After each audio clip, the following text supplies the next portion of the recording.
Hey guys, I'm Brian and I'm flying. Just wanted to give an update on the 1500 hours. I started a series a while back where I was doing these really, really long trips, and that's continued. I've been so busy, I don't have the time, nor do I have the energy to put in the effort to edit all of the handful of trips I've done, so we'll just throw in some B-roll and talk about it. It is the first week in October, which means it's only like 97 degrees here in Texas. It's ridiculous.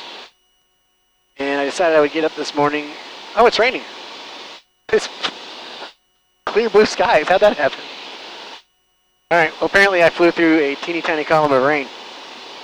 That's wild. All right, well, now it's 96 degrees. Thank God for the rain. So I'm not at 1500 yet. Right now I would estimate I'm crossing hour number 1481. My morning routine lately has just been to do a little bit of work. The company that bought my company has me on a retainer, and I do a couple hours of work a week, not a lot. But my morning routine has always been do that, and then study commercial aviation stuff, professional aviation stuff. Today I thought, well, I'll get up and I'll just do my morning coffee in the air. And because I'm me, I brought cameras. So I think the last 1500 trip you guys saw was Roswell. I went with my friend Jen, who's also plugging away at hours. And then after that, we did an epic family haul where we went to Nebraska, South Dakota, Wyoming, and then back to Texas. So what we're trying to do, obviously I'm trying to get hours, and then I'm trying to get my kids, they're 15 and 17. I want them to hit as many states as possible before they start their own lives. And we're probably somewhere between 25 and 30 maybe states. We've done great.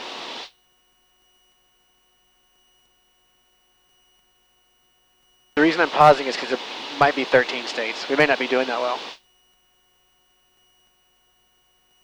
So things that were kind of cool. I've never really been to, I never spent any time in Nebraska. I stopped there for fuel once. But you got to hit all the states, whether they're flyover states, sorry Nebraskans, or whether they're not. So we went to Omaha, and it was actually really cool. I've never been a big zoo person. The zoo in Omaha is freaking amazing. There's like aquatic stuff. There's an entire outdoor sort of jungle they've recreated. And they're just like, you're just walking along a path on a bridge, and there's just monkeys swinging like you would see in cartoons. And then at one point, I look up and my daughter goes, "Oh look, there's a bat," and I don't think I've seen a bat before. I turned over to the other side of this little cliff, and there was thousands of them. There were bats everywhere, clinging to the wall, flying around. At that point, we started moving pretty quick because we don't know enough about bats not to be scared of bats. Every time I see a bat in a movie, it ends poorly. Someone either gets stabbed with a wooden stake or starts killing. It's just bad. So from what I know, from the research I've done for movies, stay away from bats. So the Omaha Zoo was cool. We had some really good food in Omaha. That was a pretty cool town. Would I go back? Yeah. I don't know what else in Nebraska there is to do, but Omaha was, again, not trying to be offensive. I never thought of it as much to see or do there. It's just not on my agenda. You could probably spend a day or two in Omaha and have pretty good fun with your family. The next day was equally unoptimistic about what we're going to go see. We decided we'd fly to South Dakota. Oh my God, South Dakota was amazing. If you live in a state that everyone calls a flyover state, tell me what you got there, because there's some amazing stuff in places that I would never have thought of. We landed in Rapid City, and flying in, we went over this area that I've heard of called the Badlands. Don't know what the Badlands is, don't know why it's called that, I haven't researched it. The terrain is insane. I don't know how to describe it, but hopefully I'm rolling B-roll over this while I talk to you about it. It's kind of deserty, but kind of pointy. Maybe that's why it's called the Badlands. It's bad to land there. But it was just the most foreign thing. It was really cool. Rapid City, we were there at a time of year when it was beautiful. It was in the 50s, and the entire city just reminded me of the Windows XP wallpaper. Like, it was very green and hilly and just sprawling. It was absolutely beautiful. So the cool thing about South Dakota, we went through this sort of drive-through animal sanctuary thing. I don't think I've ever seen a bear in my life, and this is just a sprawling many miles of what I want to call it prairie, I don't know, of land, and they've got animals out there that you don't normally see, and so we were cracking up because These bears literally would go stand up really tall with their backs against this pole and scratch their backs. Like, it was absolutely like something you'd see out of a cartoon. And I get that art's based on real life. But you'd see one bear sitting on this pole scratching his back, and then another bear would come over and just like nudge him out of the way, and he'd walk off, and then that bear would scratch his back. And so there was like one or two poles out there where there were back scratching poles for the bears, and they would fight over it. But every time we'd see it, we'd laugh. But you just be driving your car along a road, and here comes a bear, and you're like, wow, we're one piece of glass away from this thing, which would probably just kill us and not care. So it was interesting to see that.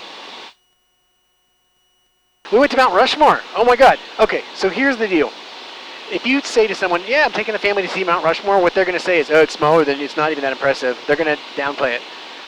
Like most monuments, people used to tell me that about Statue of Liberty. Like, I'm going to New York, like, oh, it's really just a little statue. And then you get out there and you're like, this is great. Mount Rushmore was awesome. It was super awesome. People had downplayed it to me so much, I expected it to just be like, oh, well, we checked that off the list. We stayed out there looking at the thing and talking about it for probably 2 hours. It was really cool. Go see it, and then there's a couple of other monuments that they're working on carving in the rocks out there, and there's some ongoing work, other things they're doing. I think it's called Crazy Horse. They've been working on this for 100 years, and it's going to take 200 more, but it was cool to see that in progress. But yeah, so South Dakota was really cool. I enjoyed Mount Rushmore. I really enjoyed just being out there. I wish we'd gone and toured the Badlands, but that was a lot of fun. So after South Dakota, the next thing was we went to Wyoming. Wyoming, I think I got right. I don't know. We went to Cheyenne, which was a neat little town. I'm not saying this in a political way, but you always hear people say land doesn't vote. When I flew over Wyoming, I instantly realized what that meant. Much like this. The part of Wyoming we were in, I was telling my wife, I go, if the engine quits, it's going to be 3 days before anyone finds us. There was nothing. Like, 360 degrees. I don't know how far away the horizon is, 20 miles, 30 miles. Nothing. I mean, it just looked like a piece of rock. I'm sure it was desert. But it was like, there's no roads. There's nothing to see here. Million places to land. But if we landed, that's where we would live. Just the most nothingness I've ever seen in my life with my eyes open. Devil's Tower, that was pretty cool. I was really excited to go fly around. We wanted to go drive the Devil's Tower, but the driving situation would have taken too long. And then you can only get with, I think it's 3 or 6 miles of it, so we couldn't get super close to it, but it was really cool to see that, because if you are an old guy like me, you remember Close Encounters. And that guy was doing the thing with the mashed potatoes. If you don't remember me, there was a guy who did the thing with mashed potatoes. He made the tower. And then aliens came, and they played the piano. Wyoming, no compelling reason to go back to Cheyenne. It was a cute town. It was a very windy town. Landing there was, all of the flying over Wyoming was intense. At one point while we were in Nebraska, there's this bridge that crosses this body of water, and right in the middle of the bridge is the state line between Nebraska and Iowa. And so we had a little fun and kind of debated back and forth about whether stepping on the other side of that line qualifies as visiting a state. And at the end we decided, nope, you got to spend the night, have a meal. We have some qualifiers that determine whether you get to check that state off. We're in the middle of the bridge. It's Nebraska. There's Iowa. All right, Jack, do you feel like you can do this? You've never been to Iowa before. I don't know, Dad. There's the line. You think you can cross it? Brooke?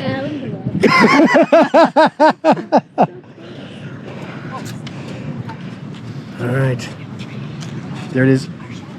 Oh, yeah. Oh, so what do you think of Iowa? Was it nice? Did you think it was, did you have fun there? I'm scared. I'm scared. You all right? So you had such a good time in Iowa, you're going to go back? Let's try. We'll try. Curious. You've been there twice now. This is your second trip to Iowa? Yeah, I haven't been. Oh, yeah. Not much. Man, I remember that time we were in Nebraska and we walked across that bridge. Actually, I can feel the bridge moving. I'm a little...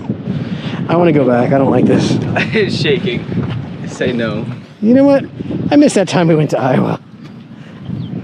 Do you remember when we were here last time? Well, I've only been here once. Oh, that's right. I've come here a couple of times. Oh my God. So I did that big trip, and basically for a couple of months after that, the plane was grounded. I interjected the Oshkosh stuff in there. I had a bad oil temp gauge that was, I had a bad ground. So I was fighting this oil temp gauge. I replaced every piece of the stupid oil system on this plane before someone said, hey, why don't you run the wires from your oil temperature gauge directly to the battery? And so that we eliminate any interference. And wouldn't you know it, it goes, yep, 110 degrees. And I was like, well, that's about right. So bad ground.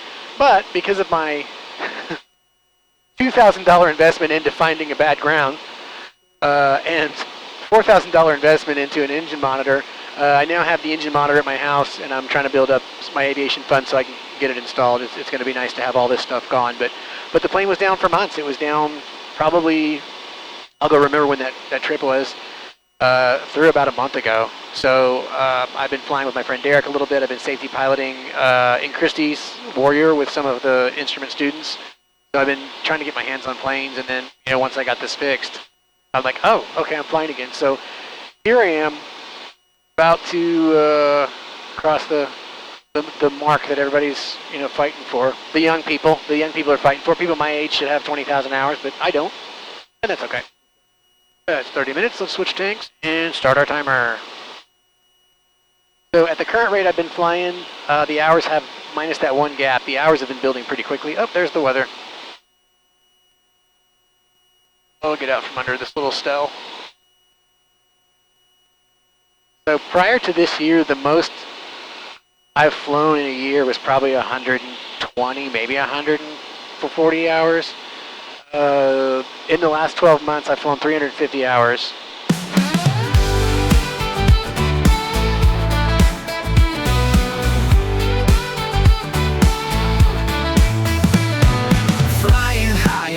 Comanche, sky so smooth, feeling kinda fancy. Out of nowhere, air starts to dance. Turbulence hits and we lose our stancing.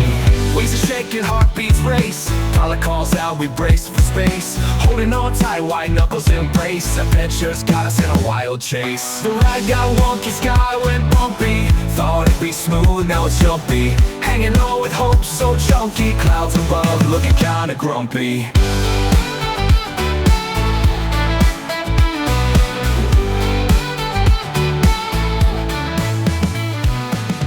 It just got terribly bumpy.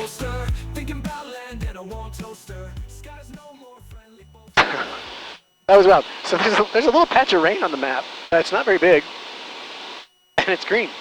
And I was like, all right, I'll fly through it. I'm thinking there's a storm building.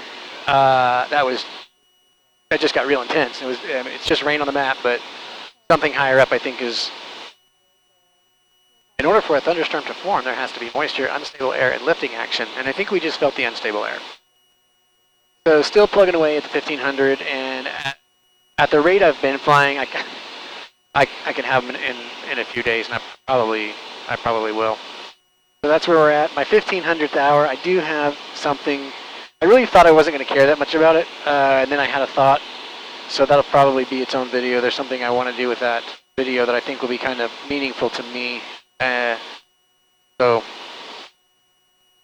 probably here in the next week or two, I'll have something nice. All right, so that's it for this update.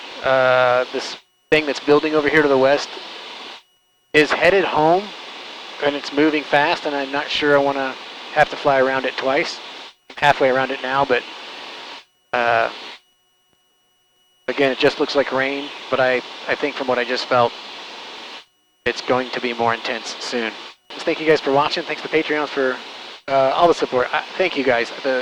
I've noticed more people have signed up for that, and a couple of folks have increased their donation, whatever, and it's extraordinarily helpful. So I'm very grateful for you guys. Also, all the people that comment and watch the videos. Again, my favorite part of the videos is going and talking to people in the comments. So I really appreciate that. If you share it or whatever, that's great. As always, thank you to Gold Seal. You've been a tremendous help in this journey. Everybody has. So I'm very, very lucky. Thank you, everybody, for sharing. You guys fly smart, and we'll catch you in the next one. Click this link to see the most recent video upload. Click this link to see a video that YouTube thinks you might like. Click this link to subscribe to my channel.